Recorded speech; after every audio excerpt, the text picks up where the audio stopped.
மதுரையைச் சேர்ந்த ஜோதிட பாடகி திருமதி வைரமணி இந்திரா அவர்களை பேச அன்புடன் அழைக்கிறேன். சென்னை மாநகரத்தை காக்கும் திருவேற்காட்டு கருமாரியம்மன் காக்க, எண்ணன்றி செய்தார்க்கும் உய்வுண்டாம் உய்வில்லை செய்நன்றி கொன்ற மகருக்கு. திருவள்ளுவர் குருகுலத்தை பள்ளியில் பேச ஆரம்பிச்சிட்டு திருவள்ளுவரை பற்றி குறளை பற்றி சொல்லாமல் இருந்தால் தப்பாயிரும் இல்லையா? அதனால் குறளை பற்றி சொல்லியாச்சு. அதாவதுங்க, 100 ஆண்டு காலம் வாழ்க, 100,000 ஜோதிடம் வாழ்க, ஊராண்ட மன்னர் புகழ் போலே ஜோதிடர்கள் புகழ் வாழ்க வாழ்கவே, 100 ஆண்டு காலம் வாழ்க. சார், 48 நாளும் 120 வருடமும். அதாவது 48 நாள் 120 வருடம் அப்படின்னா என்ன அப்படின்னு கேட்டிங்கன்னா, 120 வருடத்தில் சாதிக்கிறத 48 நாளில் சாதிக்கலாம் சார். அதாவது 120 வருடத்தில் நடக்கிறத 48 நாளில் நம்ம சாதிக்கலாம். இந்த 48 நாளில் சாதிக்கிறத தான் நம்ம 128 வருடத்துக்கு அந்த இதை செயல்களை, அந்த வாழ்க்கையினுடைய தத்துவத்தை நம்ம கொண்டுட்டு போகிறோம். இப்போ அதாவது ஜோதிடம் பாரம்பரியத்தில் அதாவது ரிஷிகளினுடைய ஆசீர்வாதத்தில் ஒருத்தர் ஜோதிடர் சொல்கிறோம். ரிஷிகள் ஆசீர்வாதத்தில் சொல்கிறோம், கற்ற கல்வியினால் சொல்கிறோம். அப்புறம் நம்ம அந்த பாடம் அதாவது இயற்கையாகவே தன்னறிவாலையும் ஜோதிடம் சொல்கிறோம். அப்போ இதில் இந்த 3க்கும் உள்ள வித்தியாசம் என்ன சார்? அதாவது 3க்கும் உள்ள வித்தியாசம் என்ன அப்படின்னு கேட்டிங்கன்னா, ரிஷி ஆசீர்வாதம், ஜோதிடம் இயற்கையாகவே வரும். அப்போ அந்த கற்ற கல்வி அப்படின்றது மனப்பாடமாக சொல்ல வரும். ஆனால் இந்த ஜோதிட கிளாஸ் நடத்துகிறாங்க பார்த்தீங்களா, அந்த குருமார்கள்கிட்ட இந்த 2 ஆசீர்வாதம் இருந்தாலும் அந்த குருமார்கள்கிட்ட கற்றாதான் நம்மளுக்கு அந்த கரு கிடைக்கும். அதாவது ஜோதிட கரு நம்மளுக்கு கிடைக்கணும் அப்படின்னா கட்டாயம் நம்மளுக்கு குருமார்கள் தேவை. அந்த குருமார்கள்கிட்ட இருந்து தான் அதாவது ஒரு செயல் இயங்குது அப்படின்னாக்கா அந்த இயக்கத்தை மட்டும்தான் நம்மளுடைய அறிவு சொல்லும். ஆனால் அதனுடைய உட்கறிவை சொல்லணும் அப்படின்னாக்க அந்த குருமார்கள் ஆசீர்வாதம் இருந்தால் தான் அந்த டெக்னாலஜி அந்த டெக்னீஷியனை அந்த குருமார்களால் தான் சொல்ல முடியும். ஒருத்தருக்கு அதாவது ஜோதிடர்கள் சொல்கிறது உண்மைதான். அதாவது என்ன சொல்லுவாங்கன்னா, இந்த திசையில், இந்த வருடத்தில், இந்த புத்தியில் உனக்கு இந்த வயசில் ஒரு நல்லது நடக்க போகுது அப்படின்னு சொல்லுவாங்க.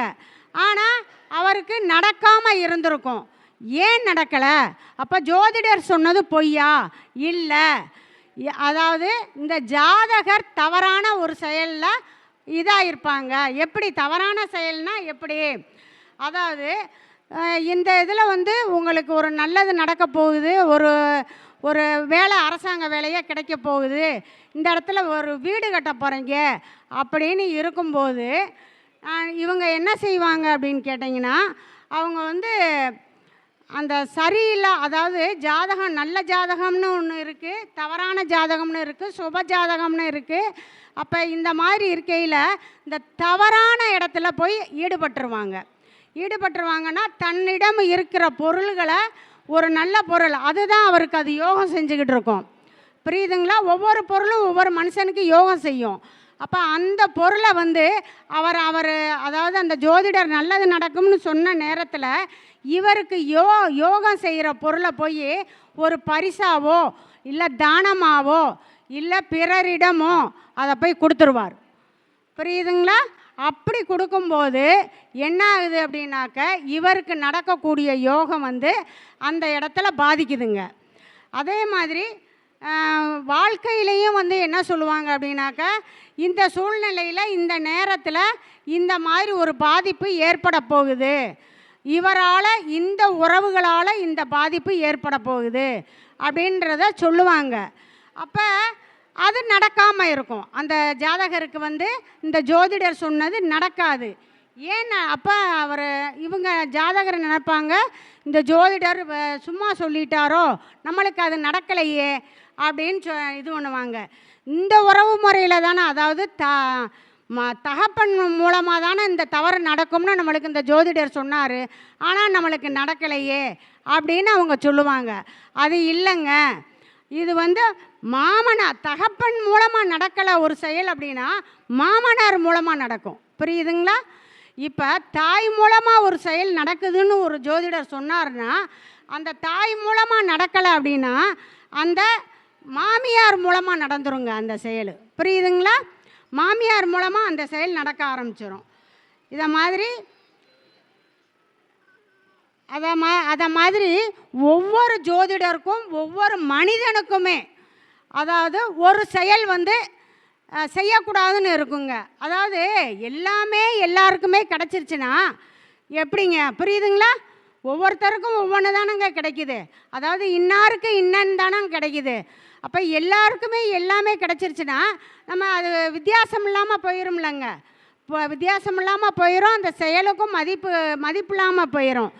ஏன் அப்படின்னா ஒவ்வொரு மனுஷனுக்கும் ஒரு செயல் செஞ்சால் நல்லதே செஞ்சாலும், அதாவது ஒரு வீடோ ஒரு நிலதானமோ ஒரு ஒரு அரசாங்க வேலையோ அந்த மாதிரி வாங்கி கொடுக்கும்போது இவர் பகையாயிருவாருங்க. புரியுதுங்களா? அதாவது வீடு வாங்கி கொடுத்ததும் இவர் பகையாவார். இல்லை அரசாங்க வேலைக்கு உதவி செஞ்சுருப்பார், அரசாங்க வேலை வாங்கி கொடுத்துருப்பாரு அந்த மனுஷர், ஆனால் பகையாவார். புரியுதுங்களா? இல்லை ஒரு பொண்ணு பார்த்து கல்யாணம் முடித்து கொடுத்துருப்பாரு, அந்த கல்யாணம் முடித்தவங்க அவங்க இது பண்ணுவாங்க, ஆனால் இந்த கல்யாணம் முடித்து வச்சவர் பகையாவார். ஏன் இப்படி ஆகுறாங்க? அப்போ அவங்க சொல்லுவாங்கல்ல, நான் நல்லது தான் செஞ்சேன் ஆனால் இந்த மாதிரி பகையாகிறேன் அப்படின்னு ஏன் சொல்கிறாங்க அப்படின்னா, அவருக்கு அந்த செயல் எடுக்கலை. பிரபஞ்சத்தில் இவங்களுக்கு மட்டும் இல்லை, இனிமேல் அந்த இருமணத்தை அவர் நடத்தியே வைக்கக்கூடாது, அதுக்கு துணை போகக்கூடாது, மற்ற செயல்களை செய்யலாம். இந்த நிலதானம் வாங்கி கொடுத்தவர் பகையானார் பாருங்க, அவர் வாழ்க்கையிலேயே அந்த நில சம்பந்தமாக எதையுமே அவங்களுக்கு செய்யக்கூடாது, அப்படி செஞ்சாக்கா அவர் பகையாவார். அதை மாதிரி இது இப்படியும் முடியுங்க. ஒரு சிலர் அவங்களுக்கு தீங்கு செய்கிறோம்னு சொல்லி தீங்கு செய்வாங்க, அது நன்மையில் முடியும். இந்த அனுபவம் இருந்திருக்கா உங்களுக்கு? யாருக்காவது இங்கே வந்தவங்களுக்கு அப்படி அந்த அனுபவம் இருந்திருக்கா? அதாவது நம்ம கூட இருக்கிறவங்களே தீங்கு செய்யணும்னு நினச்சி செய்வாங்க, ஆனால் அந்த தீங்கு செஞ்சவங்க நினச்சவங்களுக்கு நல்லது நடந்துடும். புரியுதுங்களா? எதிர்மறையாக நடந்துடும். இப்படியும் ஜாதக அமைப்பு இருக்குது என்று கூறி வாய்ப்பளித்தமைக்கும் வாய்மொழி கேட்டமைக்கும் நன்றி பாராட்டி விடைபெறுகிறேன். நன்றி, வணக்கம். அதாவது என்னுடைய நான் மதுரையில் இருந்து வந்திருக்கேன். என்னுடைய செல் நம்பர் 867 89 166 80. வாய்ப்பளித்தமைக்கு நன்றி பாராட்டி விடைபெறுகிறேன். நன்றி, வணக்கம். அதாவது நம்ம மேடையை சிறப்பிக்க சோதிட கருத்துக்களை பதிவு பண்ண வைகையில் இருந்து, அதாவது மதுரையில் இருந்து வைரமணி மேடம் அவங்க என்ன சொன்னாங்கன்னா, வைகை வைரமணின்னு என்னை அழகிவா சார் அப்படின்னு சொன்னாங்க. அவங்க பேருக்கும் அந்த ஊருக்கும் அந்த நதிக்கும் பொருத்தமாக இருக்குது. வைகை வைரமணி அப்படிங்கிற அடிப்படையில் அவங்க ஜோதிட கருத்துக்களை பதிவு பண்ணாங்க. அவங்களுக்கு சிறப்பு செய்யும் விதமாக பொன்னாடை போத்த விஜயலட்சுமி மேடம், ஈஸ்வரி மேடம் பொன்னாடை போத்தும்படி கேட்டுக்கிறோம். வாங்க.